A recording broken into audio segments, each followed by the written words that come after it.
Assalamualaikum warahmatullahi wabarakatuh. Alhamdulillahirabbil alamin. Wassalatu wassalamu ala asyrafil anbiya'i wal mursalin wa ala alihi washabbihi ajma'in. Alhamdulillah, pada hari ini kita akan teruskan lagi dengan perkongsian tajuk prinsip-prinsip asas Islam kita berkaitan dengan bab 4 iaitu ibadah dalam Islam. Kita telah pun belajar sebelum ini pada minggu lepas berkaitan syariah, iaitu apakah itu syariah. Kemudian kita bincangkan juga kepentingannya. Setelah sekali kita bincang berkaitan khilafiyah. Apakah pandangan Islam berkaitan dengan perbezaan pendapat di dalam agama kita. Dan pada hari ini kita akan kongsikan pula tajuk lain, iaitulah ibadah dalam Islam. Perkataan ibadah kita biasa dengar dan setiap hari kita telah pun apply atau aplikasi perkataan ini dalam bentuk pengamalan kita dalam seharian lah. Okey, pada kali ini kita hanya akan belajar, jikalau kita melihat kepada kandungan pembelajaran pada hari ini, kita hanya akan menyentuh pada 3 subtopik sahaja, iaitulah berkaitan definisi ibadah, asas ibadah, dan yang ketiga skop dan syarat ibadah. Yang keempat dan yang kelima kita akan sambung pada minggu akan datang. Okay, untuk topik pada kali ini, diharapkan semua pelajar akan jelas bagaimana atau apakah ibadah dalam Islam itu secara konsepnya. Kemudian kita akan huraikan juga apakah keistimewaan ibadah ini, tapi yang kedua dan yang ketiga ni kita akan apply atau kita akan bincang pada minggu depan lah.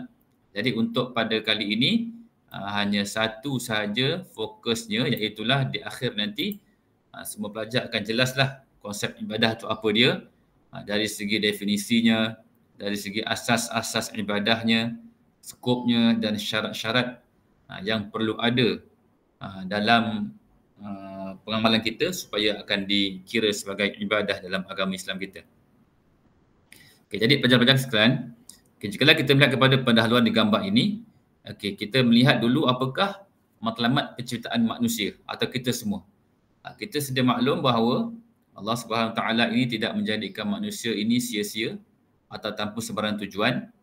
Jikalau kita melihat kepada firman Allah Subhanahu Wa Taala dalam ayat surah Az-Zariyat ini, a'udzubillahi minasyaitonirrajim, wa ma khalaqatul jinna wal insa illa liya'budun. Perkataan liya'budun membawa erti supaya mereka semua menyembahku. Perkataan menyembah itulah yang dalam topik kita pada hari ini adalah ibadah. Ibadah adalah satu perkataan yang terbit daripada kata dasar dia abada ya'budu. Daripada abada juga lahir atau terbit ya'budun. Maka ibadah itu ialah penyembahan. Jikalau kita melihat kepada gambar sebelah ini adalah antara contoh-contoh ibadah. Bagaimana kita sebagai umat Islam menzahirkan penyembahan kita kepada Allah SWT. Iaitulah antaranya kita membaca kalamnya, membaca kata-katanya iaitu Al-Quran. Kemudian kita juga menzahirkan solat kita sebagai bukti penyembahan kita kepada Allah SWT. Dan yang ketiga di sini gambar Kaabah sebagai satu simbolik bahawa di antara contoh ibadah penyembahan kita juga adalah kita pergi ke Baitullah di Mekah di sana di Arab Saudi untuk melaksanakan ibadah haji, yang mana kita dalam minggu hadapan insya-Allah kita akan menyambut perayaan ibadah haji atau ibadah kurban, yang mana sebahagian daripada umat Islam kita sedang ataupun telah pun berada di sana, sebahagiannya untuk menunggu masa untuk mengamalkan atau melaksanakan ibadah haji ini. Okey, pelajar-pelajar sekalian, apakah itu ibadah? Ibadah ini dari segi bahasanya kita lihat, macam saya sebut awal tadi, daripada abada, ya'budu, ibadah. Jikalau orang yang beribadah namanya abid, dan di sini diartikan ibadah itu ialah merendahkan diri, patuh, tunduk dan taat, atau doa atau hina diri. Dan keempat-empat maksud yang ada dari segi bahasa ini, kesemuanya memang berkaitan dengan ibadah yang kita fahami. Iaitulah dalam peribadahan kita, dalam penyembahan kita kepada Allah SWT, kita merendahkan diri kita ke tahap yang paling rendah lah. Sebagai contoh, kita lihat dalam solat kita, kita menjatuhkan nilai kita yang tinggi, nilai tinggi kita dalam diri kita ini, iaitu kepala kita ni, sebagai simbolik kepada tingginya nilai kita, kita rendahkan ke tahap rendah, iaitulah sama rendah dengan kaki kita ketika kita sujud. Maka itu membuktikan benarlah apa yang ada dalam pengertian ibadah dari segi bahasa ini. Merendahkan diri, patuh, tunduk, taat, doa dan hina diri. Dari segi istilah ini, jikalau kita lihat di sini, istilah ini berbeza mengikut bagaimana ulama yang membahaskan tentang ibadah itu. Jikalau ulama atau seseorang itu dia mendalami berkaitan ilmu tauhid, iaitu ilmu pengesaan Allah SWT, maka dia melihat atau mereka itu melihat ibadah itu ialah mengesakan Allah, menepati dengan bidang kepakaran mereka lah, iaitu dalam bidang tauhid. Maka ibadah penyembahan itu ialah kita mengesakan Allah Subhanahu Wa Taala, kita mengagungkannya, mentazimkannya dengan sepenuh pengagungan, serta kita menghinakan diri kita dan kita menundukkan jiwa kita hanya kepada Allah SWT. Maka itu ialah ibadah menurut persepsi ulama tauhid. Apabila ulama tersebut kepakarannya adalah dalam bidang akhlak, berkaitan tingkah laku, maka ibadah itu dilihat adalah kita beramal dengan taat kepada Allah Subhanahu Wa Taala, semata-mata mengharapkan pahalanya di sisi Allah SWT itu di akhirat nanti. Iaitulah beramal. Beramal dengan taat ini sebagai satu bentuk tingkah laku, sikap. Maka sesuailah dengan perkataan akhlak di sini. Kemudian Ibnu Taimiyah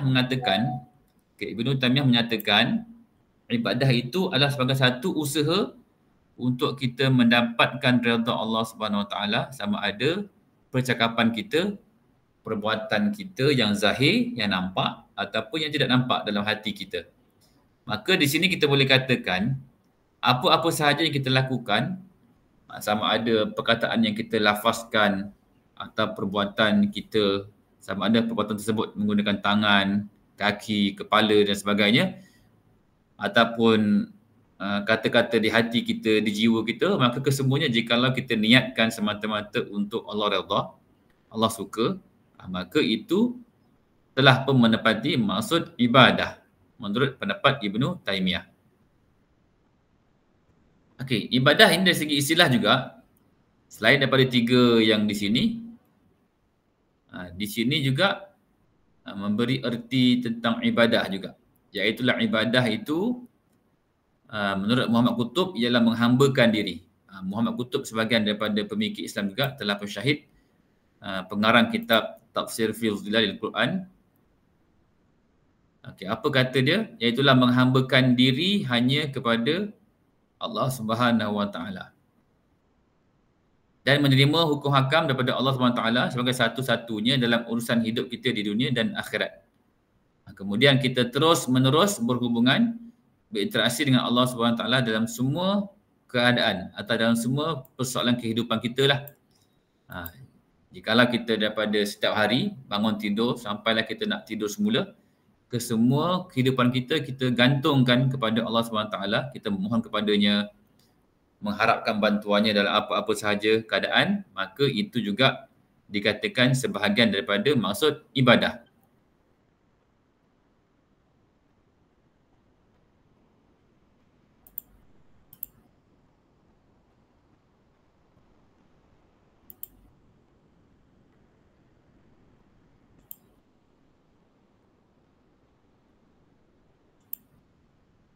Okey, kemudian Fatihah Khan pula mengatakan ibadah itu adalah kemuncak ketaatan dan kepatuhan kepada Allah SWT. Maka di sini kesimpulannya kita boleh katakan ibadah itu ialah apa-apa sahaja, sebarang tindakan yang melambangkan kita ni merendahkan diri, patuh, menyembah Allah Subhanahu Wa Taala dengan penuh iman, takwa, ikhlas, sama ada kita buat tu dalam bentuk ibadat khusus ataupun umum. Sama ada ibadat khusus ataupun ibadat umum. Okey, apakah asas ibadah? Dalam kita beribadah, untuk memastikan perbuatan kita tadi atau apa-apa sahaja daripada diri kita ini untuk mendapat redha Allah Subhanahu Wa Taala, Allah redha, maka asasnya kita kena ada 3 perkara. Iaitulah kita kena ada iman, kita kena ada ilmu dan kita kena ada ihsan. Jikalau ketiga-tiga ini, ketiga-tiga asas ini ada pada diri kita, maka insya-Allah tindakan kita tadi diterima di sisi Allah sebagai satu ibadah. Okay, apa itu iman? Iman kita telah belajar sebelum ini. Iman ini berkaitan dengan akidah, pegangan, kepercayaan kita yang benarlah mengikut apa yang telah kita pelajari sebelum ini. Dalam iman juga, iman ni kita boleh katakan juga sebagai tauhid, iaitu kita mengesakan Allah SWT. Itulah yang kita pegang, Allah tu Maha Esa, dan keesaan Allah itu kita telah bincang, Allah tu esa dari segi rububiyahnya, iaitulah yang ada kaitan dengan penciptaannya, kekuasaannya, pentadbirannya dan sebagainya. Dan kita juga kena mengesakan dalam iman kita ini Allah SWT dari segi uluhiyahnya, iaitulah kita hanya yakin Allah SWT sahajalah satu-satunya Tuhan yang kita kena menyembahnya. Uluhiyah ini telah kita bincang, dia berasal daripada ilahun yang bererti Tuhan yang layak disembah, yang mesti disembah satu-satunya. Okay, kemudian dalam iman ini juga kita kena jelas bagaimanakah iman itu. Kalau kita masih ingat, iman itu dia bererti kita menyatakan kebenaran dalam hati, kita menyatakan benar dalam hati kita, kemudian kita lafazkan ikrar kebenaran tersebut dengan lidah kita, dan kita buktikan kebenaran tadi dengan amalan kita atau tindakan kita. Maka itu baru namanya iman. Okay, kemudian ilmu. Yang kedua, kita kena ada ilmu supaya tindakan kita tadi diterima sebagai ibadah di sisi Allah Subhanahu Wa Taala. Okay, apa itu ilmu? Apa itu ilmu?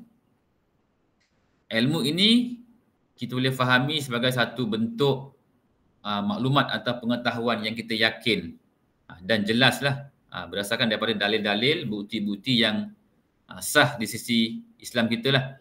Daripada ilmu itulah maka manusia akan dibimbing, akan dibimbing bagaimana untuk melakukan sesuatu perbuatan, tindakan untuk diterima sebagai ibadah.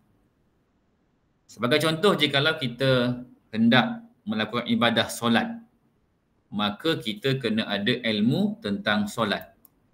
Jikalau kita hendak membuat ibadah haji, maka kita kena ada ilmu tentang ibadah haji. Maka begitulah keadaannya dalam perbuatan-perbuatan ibadah yang lain. Kita kena ada ilmu yang benar, ilmu yang betul. Jikalau kita tidak ada ilmu, bagaimana ibadah tadi hendak diterima? Kan, sebagai contoh, kita tidak ada ilmu yang cukup untuk laksanakan solat. Sepatutnya zuhur 4 rakaat sebagai contoh. Tapi ilmu kita yang ada tak cukup. Kita diberitahu solat zuhur adalah 3 rakaat. Maka jikalau ilmu yang sebenar bagi solat zuhur 4 rakaat tapi kita tahu dengan tidak yakin 3 rakaat, maka bagaimana solat zuhur kita hendak diterima? Maka itu antara contohlah mengapa ilmu sangat penting supaya ibadah kita tadi diterima di sisi Allah Subhanahu Wa Taala sebagai ibadah yang menepati apa yang Allah kehendaki. Imam Ghazali ada sebut di sini, pelajarilah ilmu syariat untuk tunaikan segala perintah Allah dan juga ilmu akhirat yang mana dengannya dapat menjaminlah keselamatan kita di akhirat nanti. Jadi nak katanya di dunia ini kena ada ilmu ikut syariat Islam, dan nak bahagia di akhirat nanti juga perlu kena ada ilmu berkaitan akhirat. Maka itulah pentingnya ilmu di sisi agama kita. Okey, kemudian yang ketiga, bila kita telah ada iman, kemudian yang kedua kita telah pun ada ilmu yang cukup, yang bagus, yang mencukupilah sempurna untuk melaksanakan apa-apa juga ibadah, maka yang ketiga ialah ihsan. Ihsan ini kita boleh katakan juga dia seperti ikhlas. Hampirlah lebih kurang ihsan ataupun ikhlas. Apa itu ihsan? Ihsan ini bererti kita buat baik, iaitulah lawan kepada buat jahat. Kalau ikut sinilah. Tapi sebenarnya ihsan ini, jikalau kita merujuk kepada satu hadis Nabi daripada riwayat Imam Bukhari, ayat ini ada masalah typing ni. Tapi lafaznya adalah dalam satu hadis yang panjang di mana malaikat telah datang menyerupai seorang manusia lelaki berjubah putih telah menemui Nabi kita Muhammad sallallahu alaihi wasallam, dan di antara apa yang ditanyakan oleh malaikat Jibril tadi kepada Nabi adalah berkaitan apakah itu ihsan. Maka ihsan itu Nabi beritahu adalah anta'budallah ka'annaka tarahu, iaitulah kamu menyembah Allah seperti kamu melihatnya. Wa illam takun tarahu, dan kalaulah kamu tak dapat lihat Allah SWT itu, fa innahu yaraka, maka sesungguhnya dia tu, yakni Allah, melihat kamu. Maka itu menghampiri maksud ikhlas. Kita ikhlas bermaksud kita yakin Allah melihat apa kita buat, kan? Maka dalam ibadah, untuk memastikan tindakan kita tadi diterima Allah redha, maka yang pertama tadi asasnya kita kena ada iman, i'tiqad yang jelas, pegangan yang betul, yang jelas tentang bagaimanakah Allah itu keesaannya, kan, apa-apa yang ada dalam rukun iman itu, itulah kita kena pegang dengan betul. Yang kedua, kita kena ada ilmu bagaimana melaksanakan ibadah dengan sempurna, ialah menepati kehendak-kehendak rukunnya dan sebagainya. Dan yang ketiga, kita kena ihsan, iaitu ikhlas. Bermaksud kita buat bukan kerana selain daripada Allah SWT. Jikalau kita telah ada iman, kita telah ada ilmu juga, tetapi contohnya kita solat bukan kerana Allah Ta'ala, tapi kerana kita nak tunjuk orang contohnya, maka tak diterima sebagai ibadah di sisi Allah, kerana tidak ada ihsan atau tidak ada ikhlas. Maka gabungan ketiga-tiga asas ini, iaitu iman, ilmu dan ihsan atau ikhlas, maka itulah tiga asas yang perlu ada bersama-samalah untuk memastikan perbuatan kita tadi diterima di sisi Allah SWT. Okey, kemudian yang terakhir, skop dan syarat ibadah. Okey, bagaimana ibadah itu? Ibadah itu kalau lihat di sini, skopnya dipecahkan kepada dua, iaitu ibadah khusus dan ibadah umum. Apakah itu ibadah khusus dan apakah itu ibadah umum?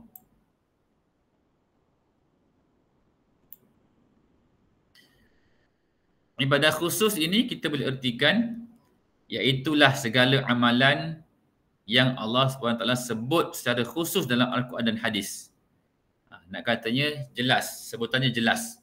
Seperti contoh dalam Al-Quran Allah sebut wa aqimus solah, hendaklah kamu tunaikan solat. Maka perkataan solat itu jelas, maka itu ibadah khusus. Ataupun kutiba alaikumus siyam, difardukan ke atas kamu semua berpuasa. Ataupun haji, wa atimul hajjah, hendaklah kamu sempurnakan haji, atau wal umrah, kan, zikir, baca Al-Quran dan sebagainya. Maka jikalau disebut secara jelas dalam Al-Quran dan hadis, maka itu namanya ibadah khusus. Okay, ibadah khusus ini jikalau kita pecahkan lagi, dia terpecah kepada dua. Ibadah khusus yang hukumnya wajib, fardu ni wajib, ataupun ibadah khusus yang hukumnya sunat. Ibadah khusus yang wajib atau fardu pula ada dua, iaitulah ibadah khusus yang hukumnya wajib, tetapi wajib itu kepada setiap orang tanpa terkecuali, yang disebut sebagai fardu ain. Ataupun ibadah khusus yang wajib tapi dia fardu kifayah. Dia tidak wajib ke atas setiap individu, tetapi wajib untuk sekumpulan individu. Sekiranya tiada seorang pun individu yang melaksanakannya, maka semua kumpulan individu tersebut berdosa. Kat sini biasanya kita akan dapat contohnya seperti pelaksanaan pengurusan jenazah. Itu adalah ibadah khusus yang wajib tetapi tidak diwajibkan ke atas semua atau setiap individu, tapi hanya sebahagian sahaja. Yang fardu ain ini kita tahu seperti solat, setiap orang tak terlepas mesti kena buat ibadah solat, puasa dan sebagainya. Kemudian ibadah khusus yang kedua tadi ialah ibadah khusus yang sunat hukumnya, tidak wajib tetapi muakkad. Dia dituntut. Ibadah khusus yang sunat tak wajib tapi dia dituntut. Dituntut untuk kita laksanakan. Bermaksud pahalanya itu besar. Sebagai contoh dalam bulan ini nanti kita akan, dalam bulan Zulhijjah kita akan berjumpa dengan puasa Arafah. 9 Zulhijjah. Maka 9 Zulhijjah itu hukumnya ialah ibadat khusus yang hukumnya tak wajib, sunat tapi muakkad, dituntut. Sebab pahalanya sangat besar. Antaranya Nabi kata, siapa yang berpuasa 9 Zulhijjah itu akan diampunkan dosanya setahun sebelum dan setahun akan datang. Bermaksud pahalanya sangat besar. Maka hukumnya sunat muakkad, dituntut. Kemudian yang kedua adalah ibadah khusus yang sunat, hukumnya tidak wajib dan tidak muakkad, tidak dituntut. Bermaksud berpahala, ada pahala tapi pahalanya tidaklah terlalu besar sebagai pahala yang sunat muakkad. Okay, maka itu kategori ibadat khusus. Pastikan semua pelajar kena ingatlah dan fahamkan. Kemudian yang kedua ialah kategori ibadat itu ialah ibadat umum, iaitulah apa-apa sahaja perbuatan, perkataan, gerak hati yang jikalau menepati syarat-syarat ibadah diterima sebagai ibadah yang umum. Contohnya belajar. Belajar ini antaranya ialah tidak disebut secara jelas dalam Al-Quran dan dalam hadis. Kecuali ilmu tertentulah. Contohnya macam ilmu kejuruteraan. Atau ilmu apa? Ilmu buat kek, buat roti. Tidak disebut secara jelas dalam Al-Quran. Maka mempelajari ilmu tersebut boleh menjadi ibadah sekiranya menepati syarat. Begitu juga berniaga, mengajar, memasak dan sebagainya. Jikalau tidak memenuhi syaratnya, maka ianya hanya sekadar tindakan atau perbuatan yang tidak mendapat pahala lah. Sebab tidak menepati syarat-syarat ibadah. Bila diterima sebagai ibadah, maka berpahalalah perbuatan tersebut. Okey, terakhir, syarat ibadah. Apakah itu syarat-syarat bagi ibadah? Syarat-syarat ibadah ini ialah yang pertama kat sini, kita mestilah buat niatnya semata-mata kerana Allah Subhanahu Wa Taala. Jikalau kita belajar, kita memasak, kita berniaga lillahi ta'ala, kerana Allah Ta'ala, okey, telah ada satu syarat. Telah lepas satu syarat untuk diterima sebagai ibadah. Kemudian yang kedua, selain niat kerana Allah, kena juga apa-apa kita punya tindakan itu tidak bertentangan dengan kehendak syarak. Contohnya jikalau kita belajar lillahi ta'ala atau berniaga lillahi ta'ala tapi tidak bertepatan dengan kehendak syarak. Contohnya tidak menutup aurat.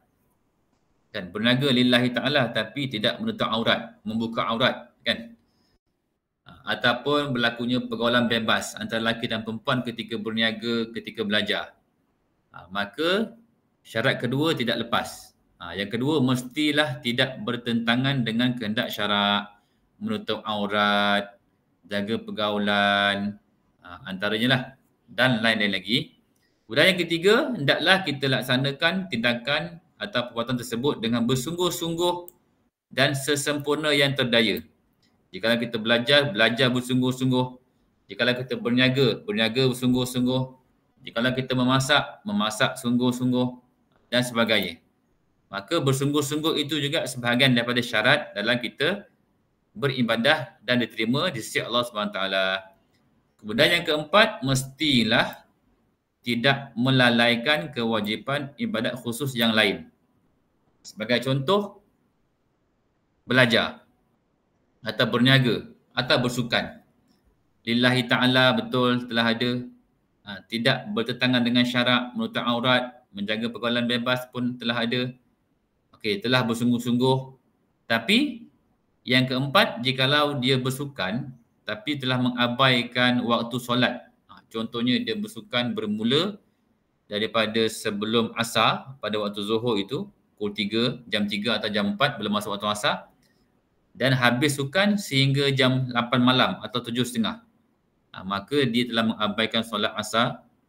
Maka pada waktu itu tindakan atau perbuatan sukan tersebut telah melalaikan atau mengabaikan solat, maka telah miss atau kurang satu syarat untuk diterima sebagai ibadah. Dan yang kelima, hendaklah mendapat kemakmuran dan manusia sejagat. Contohnya bekerja. Jikalau kita bekerja, hasilnya adalah untuk mendapat kemakmuran. Contohnya kita bekerja di sebuah kilang dan kita ditugaskan untuk membuang sisa-sisa kilang. Jikalau kita bekerja sebagai pembuang sisa-sisa toksik atau bahan kimia kilang itu untuk mendapat ibadah, maka pertamanya kita kena lillahi ta'ala, kena jaga hukum syaraknya, kena bersungguh-sungguh, tidak abaikan kewajipan yang lain, yang fardu, yang khusus, dan kena pastikan kita buang di tempat yang selamat supaya alam selamat, manusia pun selamat. Jikalau kita telah ada 4 syarat di atas tadi tapi kita buang bahan buangan kilang tadi dalam bentuk sisa toksik ataupun bahan kimia tadi di sungai-sungai atau di tempat yang terbuka, dan pada waktu itu telah mengancam kemakmuran alam dan manusia juga, maka telah tidak menepati syarat-syarat dalam ibadah. Maka kita kena pastikan kelima-lima ini telah ada dalam perbuatan kita supaya akhirnya kita mendapat pahala di sisi Allah SWT dan Allah redha lah, sebab telah menepati syarat-syarat untuk diterima sebagai ibadah di sisinya. Maka itu sajalah untuk kita punya perbincangan pada hari ini. Pada minggu akan datang kita akan bincang tentang keistimewaan ibadah dalam Islam. Okey, maka harapan saya supaya semua dapatlah memahami apa kita bincangkan pada hari ini, iaitulah berkaitan konsep ibadah. Pengertiannya apa dia dari segi bahasa, pengertiannya dari segi istilah mengikut pendapat-pendapat ulama yang ada kat sini. Kemudian dalam ibadah ini kena ada 3 asas utama, iaitulah iman, ilmu dan ihsan ataupun ikhlas. Dan juga untuk memastikan ibadah kita diterima di sisi Allah, kita kena jaga dia. Jaga dia menepati syarat-syarat di sini. Ini untuk ibadat yang umum. Tetapi ibadat yang khusus, telah kita bincang tadi, ibadat tersebut dinyatakan secara jelas dalam Al-Quran dan Hadis. Ada yang hukumnya wajib, fardu ain, wajib, fardu kifayah. Ada yang hukumnya sunat, sunat muakkad dituntut, dan sunat yang tidak dituntut atau ghairu muakkad. Maka saya minta kepada semua pelajar supaya kongsikan pendapat ataupun kefahaman daripada topik kita pada hari ini di ruangan komen yang saya akan sharekan videonya nanti. Letakkan namanya, nama kelas dan kefahamannya di situ untuk saya nilai sebagai satu kehadiran pada hari ini.